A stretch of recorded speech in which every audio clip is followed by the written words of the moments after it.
A frustrating incident for a North Iowa man when he called law enforcement to help him during a meltdown by his autistic son. Police showed up and tried to put the boy in handcuffs. As KIMT News 3's Brian Tabak is finding out, the parents are now looking to educate local officers about the right way to handle children with autism. Brian joins us live with this surprising story. Brian?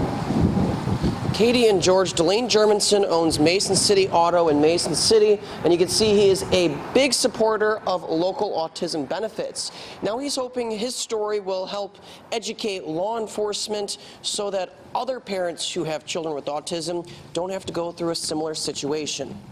He likes to go, I take him out on the golf cart. Delane's 14-year-old son, Gabe, is in many ways like most boys his age. He loves being outside and eating ice cream. But Gabe also has autism. It's hard to explain. He's been good for probably 6-7 months, not one issue. And then all of a sudden, bam, out of nowhere. Outbursts. Gabe had one of those outbursts Sunday, biting, pinching, and hurting himself. He's nonverbal, so it's hard for others to know what's wrong. The outburst went on for hours. We were all getting wore out. Delane called for help. Told him we're waiting for an ambulance. We're having a problem with my boy.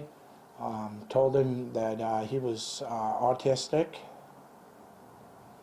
And he then wanted to handcuff him. Dad said no. Germanson was stunned to learn the officers weren't trained to deal with autistic children.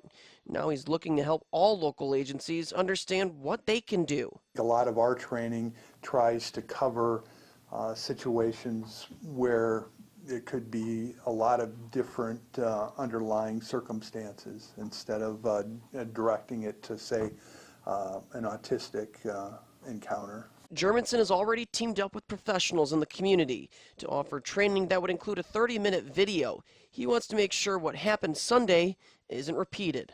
I have no blame or hatred towards the officer. He just wasn't educated. Now, there are no dates set up just yet for that class, but Katie and George, Germanson has already reached out to the Saragota County Sheriff's Office, the Worth County Sheriff's Office, as well as a few others. In Mason City, Brian Tabak, KIMT News 3. Valuable. Thank you, Brian. According to the Centers for Disease Control, the number of kids being diagnosed with autism has gone up 15% in recent years.